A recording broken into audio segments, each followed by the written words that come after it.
네가 질문하라며. 그래, 하라 했지. 그 가계 이등분선의 자치를 요구하는 경우가 있잖아요. 맞아요, 맞아요. 그리고 이제 가계 이등분선의 자치를 구하는 것은 굉장히 번거로운데, 여러분 기말고사에서 가계 이등분선의 자치로 여러분들을 괴롭히는 가장 손쉬운 방법은 뭐죠? 내심 구하라고 하면 돼요. 아무 특징이 없는 삼각형의 내심을 구하라고 시키잖아요. 그러면 최소 가계 이등분선의 자치를 2개를 구하셔야 되잖아요. 근데 위치관계 보셔야 됩니다. 왜냐하면 가계 이등분선의 자치를 구하시면 각을 이등분하는 직선은 반드시 서로 수직인 2개의 직선이 나오잖아요. 위치관계를 보고 둘 중에 하나를 선택하셔야 되고요. 그 2개를 연립해가지고 연립방정식을 풀어야 되죠. 그렇게 해서 얻어요. 그러니까 다 풀 줄 아는 학생도 그 문제 답까지 내는데 상당한 시간이 좀 소요된다. 제 말 무슨 말인지 알죠? 예. 학교 선생님이 그걸 의도적으로 내는 경우가 있는데 시간 지연시키려고 하는 거니까 나중에 푸시면 됩니다. 혹시 나오게 되면. 무슨 말인지 알겠죠? 왜냐하면 문제집을 보시면 가계 이등분선의 자치를 꼭 써야만 되는 경우는 진짜 드물어요. 이것도 아마 저 친구가 질문하는 이유가 뭐냐면 각 A를 2등분하라고 시켰으니까 이거 가계 이등분선의 자치 문제인 것 같은데 내가 오랜만에 푸니까 가계 이등분선의 자치 잊어먹었으니까 질문하면 저 새끼가 풀어주겠지? 그걸로 복습해야지? 라고 생각하는 것 같은데 여기서 저는 가계 이등분선의 자치를 쓰지 않을 겁니다. 왜냐? 필요가 없으니까요. 된다고? 네, 됩니다. 네. 자, 왜냐면 각 A를 2등분하기 때문에 점 A를 통과하잖아요. 맞아요? 네. 여기서 A, B의 기울기 한번 구해볼래요? 얼마입니까? 2분의 1이죠. 그럼 선분 A, B의 길이는 얼마죠? 10루트 5. 두 점 사이 거리 구하지 말라고 했어요.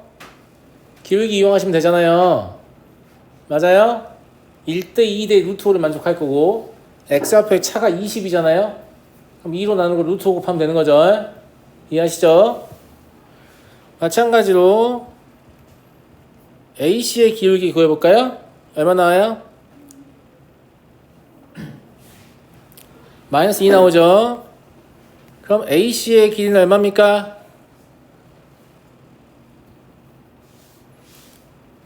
15 루트 5 아니에요? 그러니까 AB 대 AC가 2대 3이잖아요. 그러면 선분 BC를 2대 3으로 내분하는 점을 구해도 되죠. 맞습니까? 내분점은 35만큼 가니까 7씩인가요? 14 하면 되니까 마이너스 1. 그리고 20 감소하니까 40 감소하죠. 8 감소하면 되니까 7이네요. 분점도 공식 쓰지 마세요. 방금 제가 한 방식 쓰셔야 돼요. 알겠죠? 네. 그럼 어차피 이 점 지나는 거 아니에요. 그럼 얘랑 얘 사이의 기울기 구해보면 얼마입니까? 얼마야? 3이지. 그럼 y는 3x 더하기 10이다. 그래서 가계 이등분선의 자치를 구할 필요가 없었지롱. 나오면 할게요. 네, 아직 안 나왔어요. 네. 그리고 대부분은 가계 이등분선의 자치를 구할 필요가 없는 경우가 많습니다. 알았어요? 네. 그래서 이거 나온다고 바로 풀이 포기하지 마시고 아니 좀 상황이라도 그려봤으면 봐봐. 그냥 아무 생각 없이 그려도 이렇게 ABC가 있는데 응? 이 각을 2등분한다고 했으니까 이거 대 이거는 이거 대 이거일 거 아니야. 그럼 여기 길이 알면 여기 내분점 구해가지고 2점 2점 지난 직선 구해야지. 할 수 있잖아. 못하는 거야? 할 수 있잖아. 맞아 안 맞아? 그쵸? 근데 저것도 마찬가지예요. 각을 2등분하라고 적혀 있으니까 이거 각의 2등분선의 자취에 관련된 문제인가 보다라고 생각을 한 건데 그런 것들은 좀 잘못이에요. 풀이를 기억해서 문제 풀이에 접근하는 건 슬슬 이제 안녕할 때가 됐다라는 거 알겠죠? 풀이는 항상 설계하는 겁니다. 내가 풀이를 직접 설계하는 거예요. 문제를 읽고 알았죠?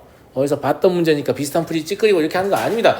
그렇게 하시면 절대 수학을 잘할 수가 없어요. 무슨 말인지 알겠죠? 네. AB와 BC가 4인 직각 이등변 삼각형 ABC가 있고요. AB를 n 대 m으로 내분하는 점을 P, BC를 m 대 n으로 외분하는 점을 Q. 오케이. 그리고 AC와 PQ의 교점을 R이라고 하자. 얘는 뭐 쉬워 보이진 않는데 어차피 여기 지금 관계식이 있잖아요.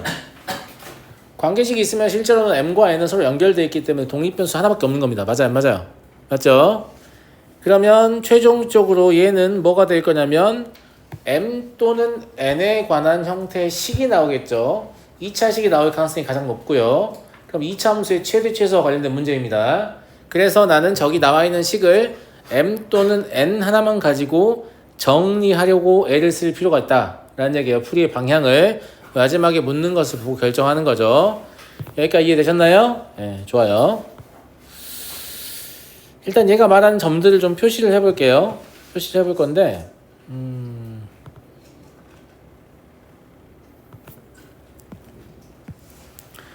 외분점은 여기 연장선에 있을 거 아니야. 그죠? 어딘지 나도 몰라요. 네, 어딘지 나도 모르고 대충 PQ를 잡아봅시다. 이렇게 어차피 움직이는데 무슨 어딘지 어떻게 특정을 해요. 네. 여기가 P라고 하고 여기가 Q라고 하겠습니다. 여기까지 이해하셨죠? 네. 이제 하수들이 이렇게 할 거거든요. n 대 m 이지라 할 건데 이거 하지 말고 n 더하기 m이 이미 1이라니까. 그럼 그냥 m 쓰지 말고 1-n 쓰는 게 낫지 않을까? 그치? 그 다음에 한 변의 길이가 4라고 나와 있으니까 여기의 길이를 구체적으로 그냥 4n이라고 하면 어때? n이 최대 1까지 가능하잖아. 물론 등호는 들어가지 않지만. 맞아 안 맞아? 그럼 n이 2대 한없씩 접근할 때 이제 이게 4가 되면 되는 거잖아. 그러면 여기는 4 곱하기 1-n이라고 쓰면 되겠지. 즉 나는 m을 쓰지 않겠다는 얘기야. 문제에서 묻는 식을 n에 관한 식으로 쓰겠다는 얘기인 겁니다. 무슨 말인지 알겠죠? 아, 그렇군. 그리고 외분점은 m 대 n으로 외분이니까 여기를 이제 n이라고 잡고 싶잖아요. 여기를 그러면 1-n이라고 잡고 싶잖아요.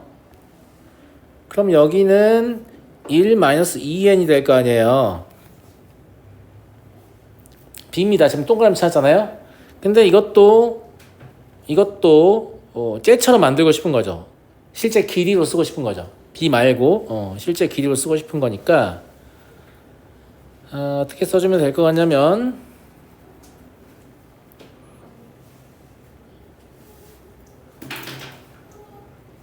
1-2n 곱하기 4라고 쓰면 되나?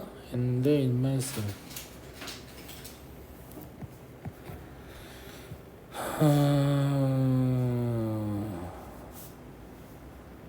저기를 1로 보고 얘를 그냥 1-2n분의 4n이라고 쓰죠.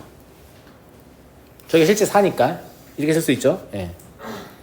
여기를 그러면 1-2n분의 4 곱하기 1-n이라고 쓸 수 있습니다.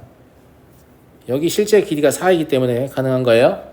4를 1-2n으로 나누고 n을 곱하면 되는 거고 마찬가지 4를 1-2n으로 나누고 1-n을 곱하면 되는 거예요. 이해하시죠? 그럼 이제 제가 적은 숫자는 더 이상 b가 아니고 실제 길이인 겁니다. n에 관해 쓰여지는 실제 길이. 이해되시죠? 네. 자, 이렇게 해서 비례식을 정리했고요. 물어본 건 APR과 RCQ이기 때문에 이 점 R의 좌표가 필요하거든요. 맞잖아? 네, 그래서 이 점 R의 좌표를 구해야 돼서 직선 PQ를 구해보겠습니다. B를 원점으로 잡고 그냥 구하면 될 것 같고요. 직선 PQ는 기울기가 2n-1이죠. 얘랑 얘를 가지고 기울기 구할 수 있죠. 여기 지금 제가 원점으로 보고 있습니다. 무슨 말인지 알겠죠? 그럼 직선 PQ는 y는 2n-1 곱하기 x 더하기 4 곱하기 1-n입니다. 그리고 직선 AC도 구해야 되죠. 얘는 y는 마이너스 x 플러스 4 이렇게 나오고, 교점이 필요하니까 둘이 연립해야 돼요. 둘이 갖다 놓으면 2nx는 4n인 것 같습니다. x는 2 나오네요. 그럼 요 아래 좌표가 2,2라는 얘기입니다. 이거를 구하기 전부터 알면 좋은데 구하기 전부터 딱히 알 방법이 없는 것 같아요. 무슨 말인지 알죠? 그러니까 이 비례 관계를 만족하려면 중점을 통과한 상태에서 이렇게 이 직선 PQ가 회전하고 있지 막 자유롭게 빗변 AC 위로 움직이는 상황은 아니라는 겁니다. 무슨 말인지 알겠죠? 예, 그건 이제 이 방정식을 풀어서 알 수 있고요. 자, S1 구해볼게요. S1 어디예요? APR 여기 구하는 거예요. 그럼 얘는 4n이죠? 4n 곱하기 2 곱하기 2분의 1이니까 예. S2는 어디냐? RCQ 여기요. 예. 여기면 1-2n분의 RCQ 4n 이거였네요. 예.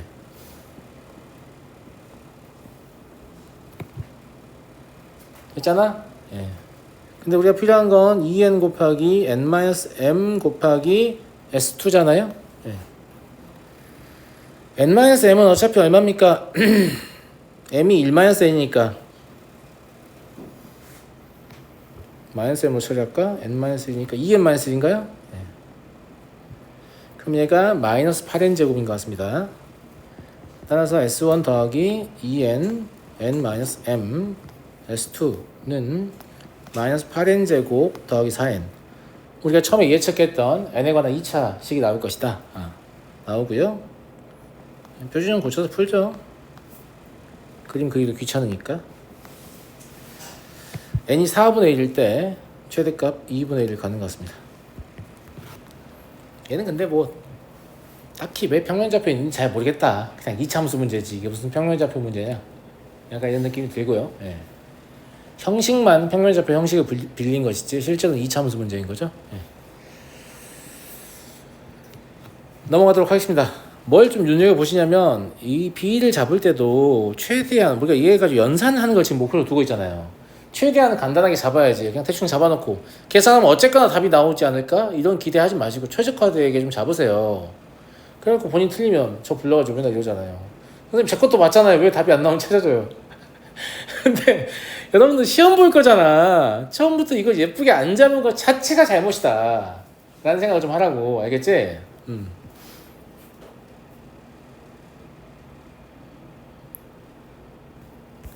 12번 보겠습니다.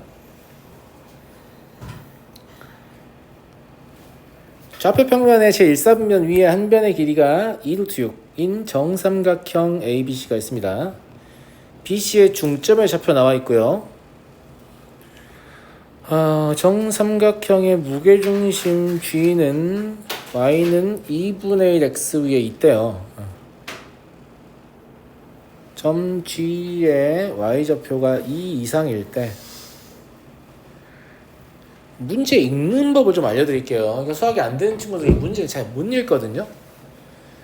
자, 삼각형의 한 변의 길이를 줬어요. 그죠? 그 다음에 BC의 중점 M의 좌표가 5,2다. 여기를 읽으면서 어떤 생각이 들어요? 변 BC가 5,2를 중심으로 회전하고 있어야 됩니다. 그럼 삼각형이 5,1을 중심으로 회전하고 있는 상태인 거죠. 여기를 읽으면서 무슨 생각이 들어요? 얘가 더 이상 회전하지 않고 무게중심이 Y는 2분의 X에 있어야 되니까 이쪽 아니면 이쪽 두 개밖에 없다. 돌아가는 상황에서 선대칭의 상황으로 바뀐 거죠. 근데 Y좌표가 2 이상이다. 둘 중에 하나를 골라줄게. 그럼 이 삼각형 하나밖에 없다. 이렇게 읽으셨어야 돼요. 읽을 때 제 말 무슨 말인지 이해되죠? 그러니까 한 변의 길이가 2루트인 정삼각형은 어디든지 있을 수 있잖아. 근데 얘가 여기 ABC가 있는데 여기가 5,2라고 했으니까 그러면 이제 여기 이건 꼭 만족을 해야 되니까 이걸 중심으로 이렇게 빙글빙글 돌고 있을 거 아니야, 삼각형이. 무슨 말인지 알겠지? 근데 G의 무게중심은 요 라인이 있을 거 아니냐고. 요 라인이 있을 거 아니냐고. 근데 얘가 Y는 2분의 X에 있대.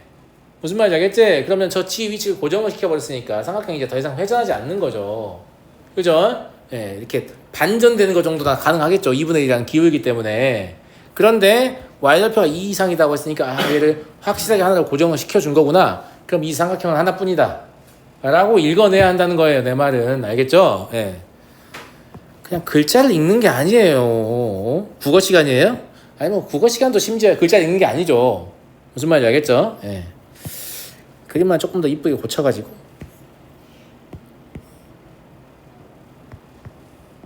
이 정삼각형을 그리는 기능이 좀 없어가지고 그냥 정삼이라고 생각하세요. 우리가 믿으면 정삼이 되는 거죠. 예. 여기가 5,2고요. 여기에 이제 G가 있는 거죠. 이 G의 좌표를 얘 때문에 이렇게 잡으면 참 좋아요. A,2분의 1 A라고 잡는 애들 중수야. 2A,A라고 잡으면 좀 고수야. 무슨 말인지 알겠죠? 애당초 분수계수가 생길 상황을 만들지 마세요. 무슨 말인지 알겠죠? 예. 그런데 한 변의 길이가 2루트 6이니까 높이는 얼마예요? 3루트 2예요? 그럼 여기가 루트 2네요. 이해하시죠 여러분들? 예, 이 두 점 사이 거리가 루트 2다를 가지고 문제를 풀면 될 것 같습니다. 예. 여기서는 기울기를 쓰기가 어렵죠. 왜냐면 어차피 A 되면 확정이 안 되니까. 그러니까 두 점 사이 거리를 쓰는 게 더 나은 것 같고요. 예.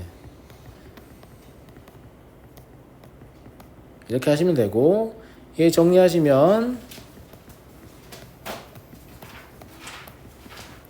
인수분 했을 때 얘가 3하고 5분의 9 나오거든요.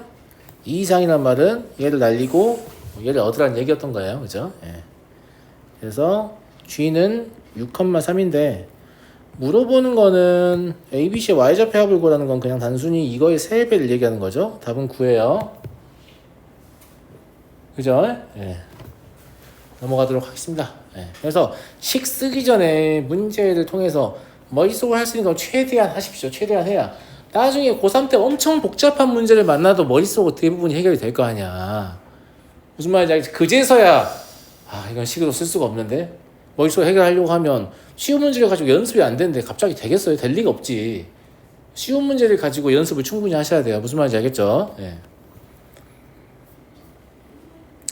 13번 삼각형 ABC의 무게중심 G에 대하여 직선 BG와 직선 CG의 방정식을 L1, L2 라고 할 때 ABC의 무게중심 그래요. 예. A의 좌표를 5,5 BG와 CG 얘들 굳이 이름을 붙인다면 중선의 방정식이겠네요. 중선 두 개잖아요. 맞죠? 연립하면 무게중심을 얻어낼 수도 있을 거예요. 그렇지 않아요? 네, 중선의 방정식이니까. 그럼 얼른 연립해가지고 무게중심 얻어보죠. 4x-20y는 12고 4x 더하기 3y도 12니까 x는 3이고 y는 0이다 라는 걸 금방 알고 그럼 무게중심은 3,0이군 이라는 걸 알게 됩니다. 그죠? 예. A의 좌표를 5,5라고 했을 때 변 BC의 길이를 구하시오. L1, L2가 지금 소모되고 끝난 게 아니에요. 우리가 이제 무게중심의 좌표를 구했지만 여전히 쟤들 기울기 이런 것들은 살아있잖아요. 써먹을 만한 가치가 아직 있어요. 아직 있고 아무 삼각형이나 그려서 이제 이런 거 잘 못하는 친구들의 특징이 뭐냐면 꼭 위치를 맞춰서 그리려고 하거든요. 근데 위치를 맞춘다는 게 되게 부질없는 짓인 게 여러분 마음속에 평면이 이렇게 있기 때문이에요. 맞아요, 안 맞아요? 근데 이 평면이 이렇게 돌 수도 있잖아요. 심지어 이 평면을 우리가 건너편으로 가서 관찰할 수도 있잖아요. 뭔 개소리냐고? 아니 그럴 수 있잖아. 맞잖아. 예, 그럼 XY축도 바뀌고 막 그림도 반전돼서 보이고 이러겠지. 그럼 그런 생각 하라는 얘기야? 아니? 그냥 마음대로 그린 다음에 뭐가 어긋나면 반대쪽에서 본 상황이구나 이렇게 생각하면 된다는 얘기야. X, Y축의 방향이 막 이쪽으로 뻗어 있구나 이렇게 생각하면 된다는 얘기야. 그냥 아무렇게나 그래도 별 상관없다 이런 얘기예요. 왜냐면 어딘지를 모르니까 더 못 그리는 경향이 있다고. 알겠지? 근데 평면좌표의 모든 이론들이 진짜 너무 잘 만들어져 있어서 그냥 아무렇게나 그래서 문제 풀어도 대부분 답이 나와요. 물론 그걸 좀 신경 써줘야 될 문제도 있긴 하거든. 그런 것들만 하면 되고 대부분은 그냥 별 생각 없이 그려도 아무 문제 없다. 그러니까 여기가 5,5라고 했는데 내 맘대로 잡아. 나 여기 A라고 할 거거든. 여기 BC라고 해야지 이렇게. 무슨 말인지 알겠죠? 그러면 첫 번째 게 뭐냐면 직선 BG였으니까 BG가 중선이니까 이렇게 지나갈 거 아니야.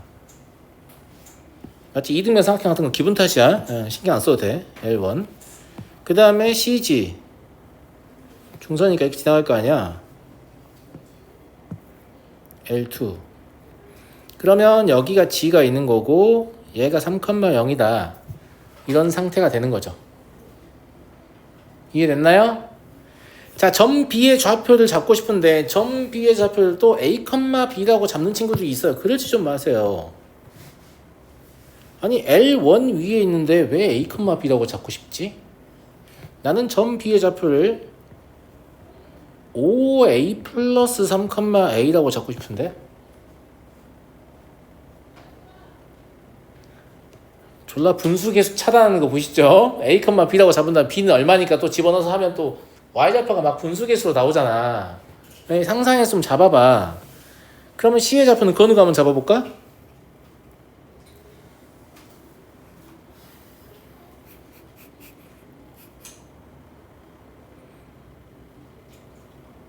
왜 안 잡아줘?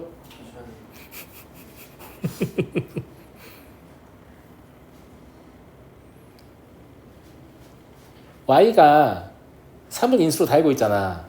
그러니까 X가 지금 계수가 4니까 3을 인수로 달아주는 게 편하단 말이야. 3B라고 잡아보면 돼. 3B 플러스 3, 5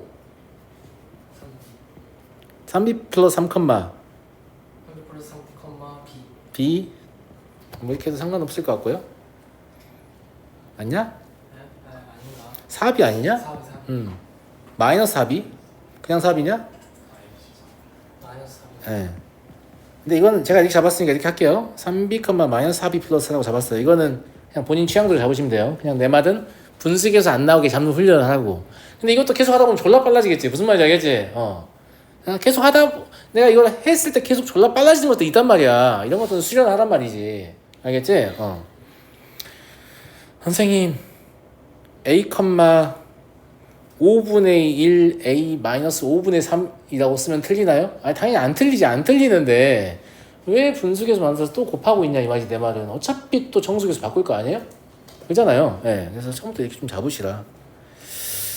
그래서 5A 더하기 3B가 1이면 되겠네요. 요 3컴마 만들어야 되니까. 그죠? 예. 네. 그리고 A 마이너스 4B가 마이너스 9면 되겠네요. 0 만들어야 되니까. 연립해 보시면 A는 마이너스 1, B는 2 나옵니다. 그래서 점 B의 좌표는 마이, 1. 점 C의 좌표는 6, 마사다 라는 걸 알게 되고, BC의 길이 구하는 건 어려운 거 아니죠. 루트 64 더하기 9예요. 네. 이렇게 되겠네요.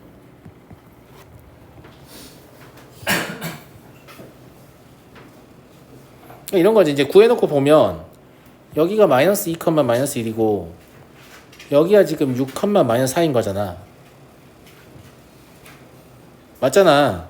이제 이거는 마이너스 2가 5보다 왼쪽에 있고 6이 더 오른쪽에 있고 그 다음에 5가 위에 있고 마일이 아래에 있고 마사 이거 좀 이상하잖아 지금. 야씨 왜 마사가 더 높아? 높이가?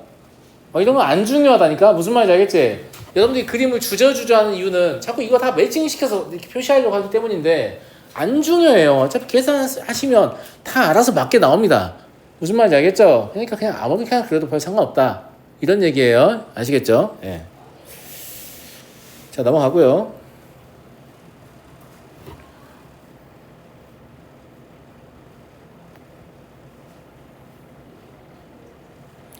다들 중선정리 이제 잘 쓰는 것 같네요. 질문이 없는 거 보니까.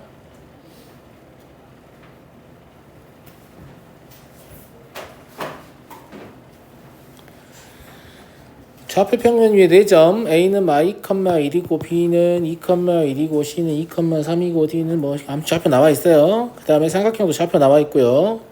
넓이를 동시에 이등분한다. 이게 이제 얘는 되게 쉽죠. 직사각형의 면적을 이등분하려면 여기 지나면 돼요. 그렇지 않냐 가들? 예. 근데 저 삼각형의 면적을 이등분하는 위치가 어려운 것 뿐이죠. 그렇지 않아요? 근데 이것도 어차피 위치 다 확정이고 그럼 크기도 실제 크기란 얘기잖아 지금. 얘가 뭐 이제 비율관계 고려해서 그렸을 거니까. 그럼 눈대중으로 봐도 대충 한 이 정도는 지나야 이등분이 되지 않을까? 그지? 어딘지 정확히 모르겠지만 이거를 이제 두 개의 넓이를 동시에 이등분하는 직선이라고 잡는 거죠. 예. 이렇게 잡아놓고 얘 L의 기울기만 알면 되니까 0,2를 알고 있어서 우리는 이 점의 좌표든 이 점의 좌표든 둘 중에 하나만 구하시면 문제를 푸는 겁니다. 기울기를 아는 거니까. 맞아요? 예. 하나 알고 있으니까. 넓이를 이등분한다를 어떻게 접근할 거냐? 저 삼각형의 면적이 얼마예요? 4예요? 그럼 여기에 면적이 2다를 이용하는 게 편하겠는데? 그게 보이죠? 예. 대신에 이 점의 좌표를 이용할 건데 이 직선을 우리는 이미 알잖아요. 얘는 x-2라는 직선이에요. 그래서 얘를 잡을 때 t,t-2라고 잡으면 좋은 것 같습니다. 무슨 말 이해되시죠? 예. 다만 면적 2를 표시할 때 저 x좌표 t는 사용할 수 있지만 y좌표 t-2도 저게 쓸데가 없죠. 예, 저 밑에가 필요하니까. 그럼 이렇게 합시다. 이쪽으로 수선 내려보면 닮음인 직각삼각형 만들 수 있거든요. 그러지 않니? 맞죠? 예. 여기의 길이가 4-t예요. 여기의 길이는 4입니다. 그럼 닮은비가 4-t 대 4잖아요. 그럼 여기의 길이는 뭐라고 할 수 있냐면 t를 4-t로 나누고 4를 곱하면 되는 거죠. 맞잖아요? 네. 된 것 같습니다. 그럼 실제로는 밑변의 길이는 4-t분의 4t고 높이는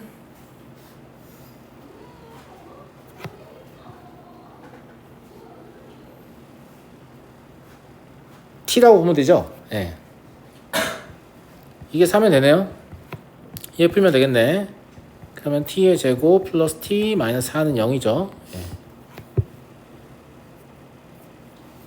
t를 이제 구해야 되는데 t 구하기 전에 이런 생각을 해봐. t를 근해 공식으로 구할 거 아니야. 근해 공식으로 구하면 이상하게 나오겠지. 그걸 여기다 넣어서 또 기울기를 구하면 또 그 과정이 이상할 거 같잖아. 그러니까 어차피 이상할 거 그냥 기울기 먼저 구하는 게 더 좋지 않을까? 무슨 말인지 알겠죠? 이상할 것 같잖아. 그럼 얘가 t분의 t-4네. 그럼 여기서 방정식의 실근의 의미를 써먹으면 졸라 좋을 것 같지 않아? 그럼 얘가 마이너스 t네. 그럼 나는 마이너스 t만 구하면 되는 거네. 무슨 말인지 알겠죠? 예. 그래서 t는 근해공식 쓰시면 2분의 마이너스 1 양수해야 되니까 플러스 루트 17일 텐데 실제 우리가 원하는 기울기는 2분의 1 마이너스 루트 17일 거니까 a 더하기 b는 0이다 라는 사실을 알 수 있죠. 그러니까 이것도 문제를 어느 정도 풀잖아 애들이. 그러면 그 다음부터 딱 두뇌 수식을 딱 끈다고. 아씨 다 왔다. 그러면 근해공식으로 t 구해가지고 좌표 구한 다음에 다시 기울기 또 구하고 있는 애들 되게 많아요. 되게 많은데 조금만 예측해보면 야 이거 어차피 인수분해도 안 되고 근해공식 없으면 좌표 좌까지 나올 것 같은데? 그럼 이거 집어넣어서 기울기 또 구해야 되니까 계산 과정이 너무 불편하잖아. 그냥 t 상태로 기울기 구해볼까? 라고 했는데 여기서 t-4가 여기서 딱 이거 보였어야죠. 근해음이 있을 수 있을 것 같다. 마이너스 t다. 이렇게 마지막 순간까지 두뇌 스위치를 좀 끄지 말아봐. 생각보다 니네 머리는 좋다니까. 알겠지? 딱 어느 정도 풀었다 싶으면 머리 스위치 끄고 손만 깔짝깔짝 하고 있지 말고 답을 내는 마지막 순간까지 두뇌를 사용해. 쌤 말 무슨 말인지 알겠니? 두뇌는 쓰면 쓸수록 좋아진다고 했어. 알았어? 어려운 문제에서는 두뇌를 쓸 수가 없어요. 문제가 무슨 문제인지도 모르는데 어떻게 두뇌를 써. 쉬운 문제에서 두뇌를 최대한으로 활용하려고 하세요. 그러면 머리가 점점 좋아지니까 어려운 문제에서도 필요한 순간에 머리가 잘 사용된단 말이야. 내 말 무슨 말인지 알겠니? 수학은 결국은 머리 좋은 놈이 잘한다니까. 머리 좋은 놈 어떻게 이겨? 못 이겨. 알았니? 근데 우리의 머리를 개량할 수 있다니까요. 자꾸 생각을 많이 하면서. 무슨 말인지 알겠어요? 예. 내가 니네가 수학을 다들 잘했으면 좋겠는 게 뭐 다들 1등급 찍었으면 좋겠고 다들 의대 갔으면 좋겠고 이런 게 아니야. 뭐 본인들 원하는 대로 가세요. 그거는 알겠죠? 예, 저는 그런 거를 얘기하는 게 아니라 여러분들이 수학을 고등학교 때 잘하는 상태로 어른이 되면 여러분 두뇌가 그만큼 발달해서 머리 좋은 어른이 돼요. 제발 머리 좋은 어른인 상태로 평생을 사세요. 제 말 무슨 말인지 알겠어요? 머리 나쁜 어른인 상태로 평생을 살지 마시고 머리 좋은 어린인 상태로 평생을 사세요. 그게 이득일 거예요. 살아보시면 알아요. 제 말 무슨 말인지 알겠죠? 예. 그래서 두뇌를 최대한 개발하십시오. 남들 이기란 얘기도 아니에요. 본인의 두뇌가 낼 수 있는 포텐셜을 최대한으로 만든 상태에서 어른이 되시라고요. 제 말 무슨 말인지 알겠어요? 예.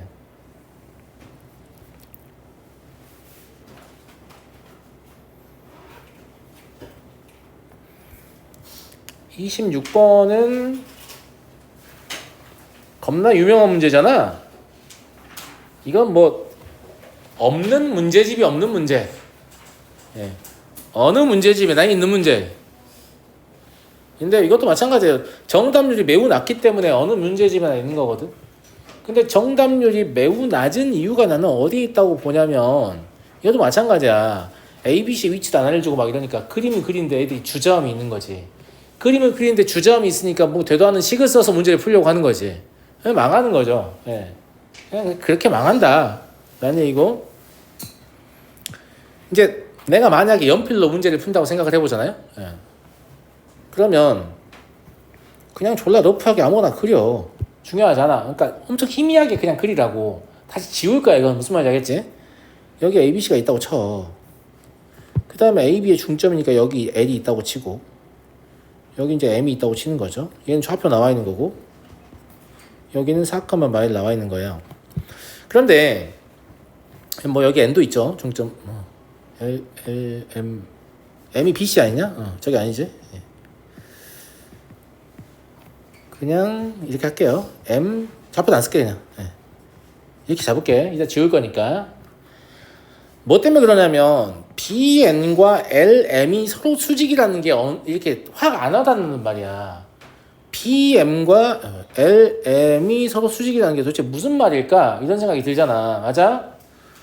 자, 이렇게 연결을 하면 얘랑 얘는 평행이어야 돼. 삼각형의 중점 연결 정리에 의해서. 맞아요? 예. 네. 그럼 LM하고 BN이 서로 수직이다. 여기가 수직이란 얘기잖아. 그럼 여기도 수직이란 말이잖아. 그러니까 이 말은 사실상 뭐였냐면 AB는 BC인 이등변 삼각형이다 라는 말을 최대한 몰라보게 지금 말해주고 싶은 거야. 대충이라도 그려봐. 이걸 알아볼 거 아니야. 제 말 맞아요? 맞아요? 무슨 말인지 알겠죠? 그래서 이제 이거는 그나마 좀 이등변에 가깝게 그려지지 않았니? 난 그냥 재활용할게. 알겠지? 근데 만약에 자기 삼각형이 너무 이등변 같지 않으면 지우고 다시 그리는 게 도움이 될 수가 있잖아. 이건 뭐 나름 이등변 같으니까 이대로 갈게요. 알겠죠? 예. 자, 그러면 L이 2,1이고요. M이 4,-1이에요. N은 몰라. 구하라는 게 M이니까. 예. 이런 얘기고, G에서 LM까지의 거리를 얘기하는데 G는 한 이쯤 있겠죠. 여기서 중요한 게 여기가 2대1인데 여기는 1대1이란 말이야. 이럴 때 비례식을 통합해줘야 돼요. 비례식을 통합하려면 3대1대1로 꼽으면 되지 않을까? 무슨 말이냐? 여기를 3이라고 봐요. 여기를 1이라고 보고 여기를 2라고 보라고. 그럼 무게중심의 2대1도 만족하고 중점 연결 전개의 1대1도 만족하는 B가 되잖아요. 아, 이런 거 하라고 초등수학에서 연비 배우는 거 아니야? 아무튼 그렇고요. 기억이 잘 안 나는 것 같은데. 아무튼 이런 거 하는 거 훈련을 시킵니다. 초등수학에서. 무슨 말인지 알겠죠? 예. 그래서 비례식을 통합을 시켰어요.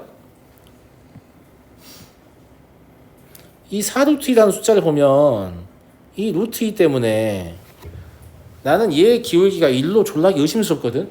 확인해야지. 마이너스 1일 수도 있고. 예. 그 확인을 하라고 얘가 주어져 있지 않을까? LM의 기울기 구해보면 얼마예요? 마이너스 1인데? 오, 개꿀. 예상대로. 무슨 말인지 알겠죠? 예. 그럼 실제 기울기 1이었다는 얘기죠. 그럼 이 4루t는 사실 뭐냐면 x좌표, y좌표의 변화가 4씩이다 이런 얘기예요. 이 점의 좌표는 구할 수 있잖아요. 이 점의 좌표는 3,0이란 말이야. 그럼 g의 좌표가 뭐가 되겠니? 기울기 1이니까 7,4 무슨 말인지 알지? 근데 사실 우리는 n이 구하고 싶었잖아. 7,4를 구하는 거하고 똑같은 방법으로 구한다면 12를 더하면 되는 거 아닌가? 15,12 맞아요, 안 맞아요? 그래서 답은 180 되는 거죠. 이해하시겠죠? 그래서 굉장히 러프하게라도 그림을 그려보는 게 조건 해석하는데 실제 도움이 되고 있습니다. 그러니까 막 이것저것 다 생각해가지고 정확한 위치 막 이런 거 다 고민해서 그리려고 하지 말으란 얘기예요. 대충 그려. 대충 그려서 아 이런 뜻이구나 이렇게 해석하고 나면 다시 그리면 되잖아. 옆에 그려도 되고 어차피 공간 많이 있으니까. 무슨 말인지 알겠죠? 예. 27번 중등 도형을 좀 연계시키고 싶었던 것 같은 그런 느낌이 좀 있습니다. 네 점의 좌표가 확정적이고요. 사각형 OABC가 있고 O의 연장선 위에 D를 잡아서 넓이가 같도록 할 때 A 더하기 B를 구하는 건 점 D의 좌표를 구하라는 얘기잖아요. 그죠? 점 D의 좌표를 좀 구해봐라 이런 얘기고 삼각형 OABC의 넓이와 삼각형 COD의 사각형의 넓이가 같다고 했지만 실질적으로 여기 이 부분을 공유하기 때문에 실제 의미는 이 삼각형의 면적하고 힘들다. 네. 이 삼각형의 면적이 같다인 경우가 대부분입니다. 무슨 말인지 알죠? 네. 이 두 개의 넓이가 같구나 이런 말을 하고 싶은 거고요.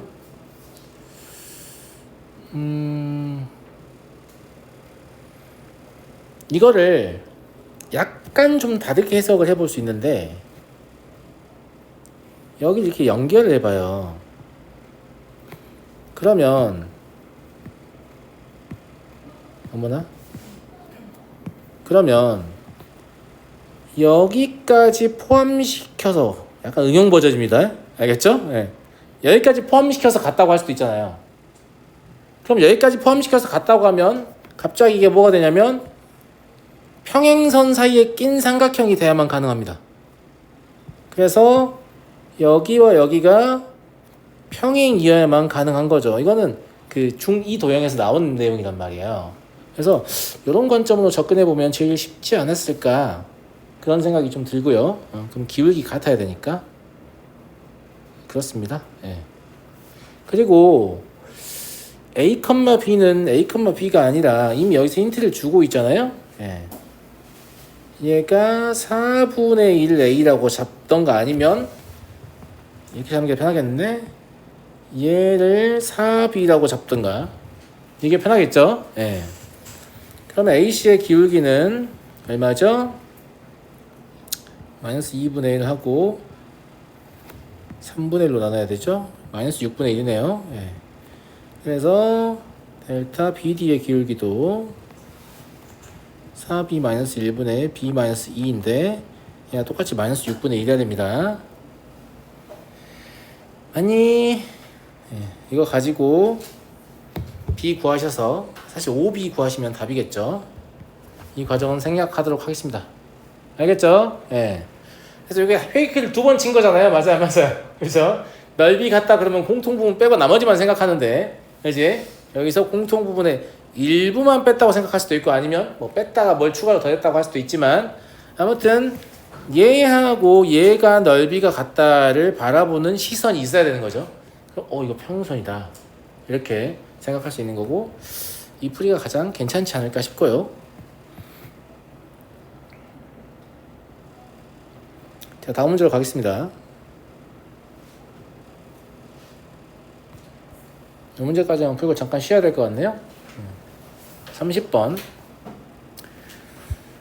두 점 A, B에 대해서 직선 A, B 위의 점 중에서 이 직선이 지날 수 없는 점의 좌표. 이거 되게 그 중요한 내용이에요. 어려운 내용이라고 해야 되나 이거를? 그냥 중요한 내용입니다. 이게 이제 그 1등급 내에서도 갈리는 문제. 물론 이제 이거를 누군가에게 주입 당해가지고 이미 알고 있으면 그냥 별 문제가 아닐 수도 있는데 뭐에 대해서 얘기하고 싶냐면 직선을 우리가 표현하는 방식이 두 가지가 있죠. 뭐하고 뭐가 있어요? 감사합니다. 우리가 직선을 표현하는 방식은 두 가지가 있습니다. 뭐하고 뭐가 있죠? 그래요. 예. 이런 형태가 있고 이거 뭐라고 부르죠? 직선의 방정식의 일반형이라고 부릅니다. 정식 명칭입니다. 아시겠죠? 그 다음에 이런 형태도 쓸 때가 있잖아요. 맞아? 근데 n이라고 할게요. 네. 근데 이런 형태로 쓰게 되면 되게 그림 그리기에 유리하잖아요. 기울기와 y절편이 나오니까. 보통 우리가 그림 그리기에 유리한 형태는 표준형이라는 명칭을 붙여주거든요. 근데 얘를 직선의 방정식의 표준형이라고 아무도 부르지 않습니다. 이차함수 같은 경우에는 연산하는데 유리한 형태는 이차함수의 일반형, 그림 그리는데 유리한 형태는 이차함수의 표준형 이렇게 부르거든요. 근데 얘는 그냥 기울기 절편꼴이라고 부르지 아무도 이걸 표준형이라고 부르잖아요. 부르시면 안 됩니다. 왜냐면 일반형이든 표준형이든 모든 뭐 이차함수면 모든 이차함수, 직선이면 모든 직선을 표현해야만 그 명칭을 획득할 수 있어요. 모든 걸 표현할 수 있어야 획득할 수 있는 배지 같은 거란 말이야. 일반형이나 표준형이나 명칭은. 내 말 무슨 말인지 알겠어요? 근데 얘는 아시다시피 뭘 표현 못해요? X축의 수직인 직선을 표현하지 못하잖아요. 직선의 종류는 X축의 수직인 직선, Y축의 수직인 직선, 사선 이렇게 세 가지 종류가 있는데 세 가지 종류 중에 하나를 포기한 형태입니다. 왜 포기하냐면 우리가 다루는 직선은 1차 함수의 의미를 갖는 경우가 많은데 X축의 수직인 직선은 함수가 아니기 때문에 이걸 빼고, 왜냐면 우리가 여기에 언제 익숙해져요? 중학교 2학년 때 익숙해지죠. 중학교 2학년 단원의 제목은 직선의 방식이 아니에요. 1차 함수지. X축의 수직인 직선은 배제하기 때문에 Y는 mx 플러스 n을 처음으로 접하고 이게 졸라 편하고 훌륭한데 갑자기 이런 거 왜 배운지 모르겠다 이런 거부감이 생기는 거예요. 근데 무조건 얘로 배우셔야 되는 거죠. 왜냐면 얘는 모든 직선을 표현할 수 있고 얘는 뭔가를 포기한 형태인 거예요. 제 말 무슨 말인지 알겠죠? 예, 그러니까 직선의 방정식에서 일반형 하나밖에 없습니다. 쟤를 실수로라도 표준형이라고 부르시면 안 됩니다. 잘못된 명령이에요. 무슨 말인지 알겠죠? 예, 기울기 절편꼴이고 쟤는 모든 직선을 표현할 수 없다. 그게 이 문제하고 무슨 상관인데 졸라 상관이 있어요. 자, 이제 두 번째 한 점 x1, y1을 지나는 직선을 써보라고 하면 대부분의 학생들이 다 어떻게 쓰냐면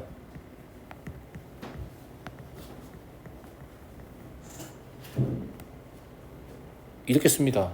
미쳤나봐. 기울기 없을 수도 있잖아. 왜 이렇게 쓰는 거야? 기울기 없을 수도 있잖아. 맞아요. 원래 어떻게 써야 되냐면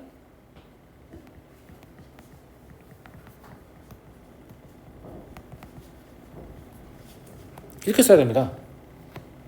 단 A, B는 동시에 0일 수 없다.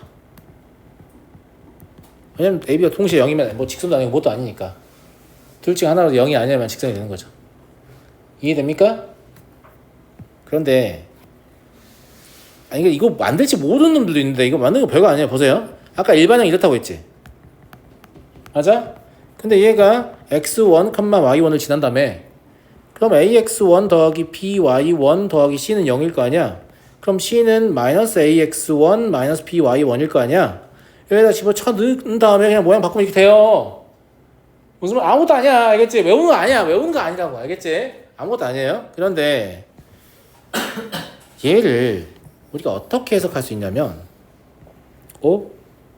이거는 두 직선 x는 x1과 y는 y1의 교점을 지나는 직선이다. 이렇게 해서 갈 수 있는 거 아닌가? 라는 생각이 듭니다. 맞잖아요. 그렇다면 여기 들어간 직선은 반드시 좌표축의 수직이어야만 되는 거냐? 그렇지 않죠. 그럴 리가 없잖아요. 그럴 리가 없잖아. 임의의 직선도 가능할 거 아니야. 맞아? 그러면 우리가 보통 직선을 이제 AB 이런 걸로 쓰니까 저 AB를 그냥 P로 바꾼 다음에 여기다가 AX 더하기 BY 더하기 C 더하기 Q 하고 A'X 더하기 B'Y 더하기 C'은 0이라고 쓰면 얘는 두 직선 AX 더하기 BY 더하기 C는 0과 A'X 더하기 B'Y 더하기 C'은 0의 교점을 지나는 직선이겠네 라는 생각을 하게 되는 거죠. 이때도 PQ는 동시에 0이 될 수 없다 라고 써야 되는 거고. 근데 우리가 실제 문제를 풀 때 제가 아까 기울기 절편꼴을 마치 나쁘다는 듯이 얘기를 했는데 나쁘지 않아요. 좋죠. 미정계수 개수가 적기 때문에. 맞아요? 직선이 X축의 수직이 된 경우를 내가 따로 따지겠다. 혹은 내가 지금부터 다루는 직선은 X축의 수직일 가능성이 없다 라고 하면 기울기 절편꼴을 써도 되는 거잖아요. 맞아요. 맞아요. 그러면 기울기 절편꼴로 생각을 해보면 얘가 약간 이런 관점이었을 거란 말이죠. 근데 얘도 이렇게 쓸 수 있잖아요. 맞아요? 이 상태에서 직선을 일반화하면 이렇게 쓸 수 있을 거 아니에요.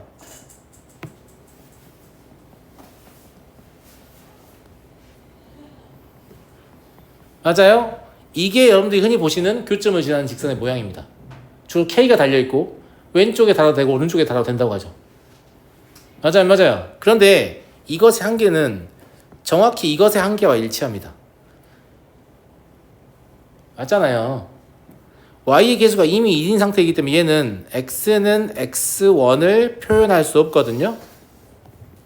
그럼 얘도 마찬가지로 X는 X1을 표현할 수 없겠죠. 무슨 말인지 알겠죠? 그럼 얘는 AX 더하기 BY 더하기 C는 0을 표현할 수 없을 겁니다. 무슨 말인지 알겠어요? 그래서 이 형태가 좀 더 좋은 거죠. 얘는 그거조차 표현할 수 있으니까.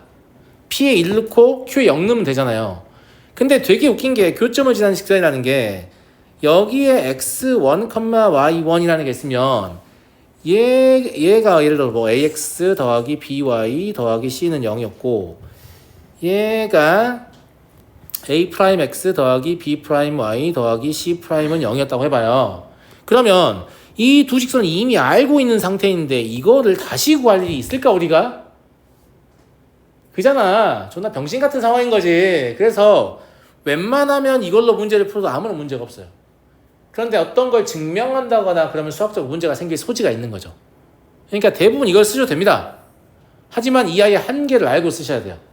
무슨 말인지 알겠죠? 네, 이거는 그 한계를 극복하는 소수의 문제에서만 쓰는 거지 이게 좋으니까 이걸 쓰라는 게 아니에요. 저도 안 씁니다. 저도 안 쓰는데 이 아이가 태생부터 한계를 가지고 있어요. 이 아이의 태생은 뭐예요? 기울기 절편꼴입니다. 얘의 태생은 뭐예요? 직선의 방정식 일반형. 얘는 한계가 없어요.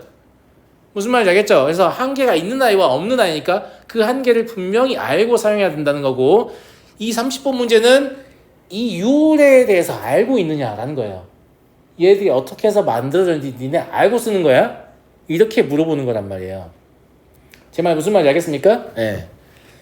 좀 생각보다 설명이 길어졌는데 문제 푸는 건 간단합니다.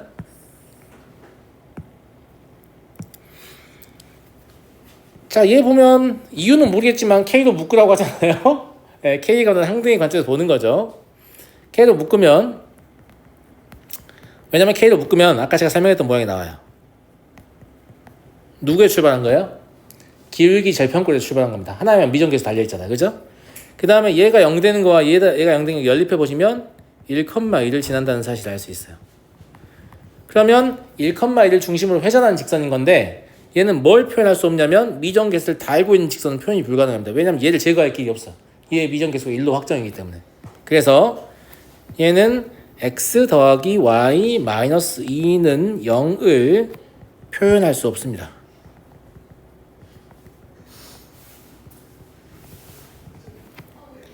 무슨 말 이해돼요? 예. 근데 직선 AB 위에 점이라고 했으니까 직선 AB가 구해보시면 y는 x 플러스 3이거든요. 그러면 얘랑 연립한 점은 절대 못 지나겠죠. 무슨 말이 이해되시죠? 예, 두 개 연립해 보시면 마이너스 2분의 1, 2분의 5가 나와요. 이 점을 지날 수 없는 겁니다. 이 문제 풀이가 중요한 게 아닙니다. 제가 이 문제 풀기 전에 얘기했던 거 있죠?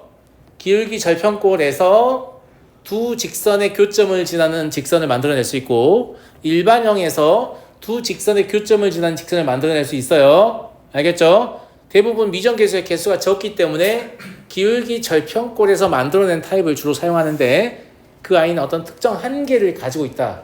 딱 하나 표현 못하는 거야. 딱 하나만. 나머지 다 표현할 수 있는 거잖아. 그지? 그걸 좀 아셔야 됩니다. 잠깐 쉬었다 하죠.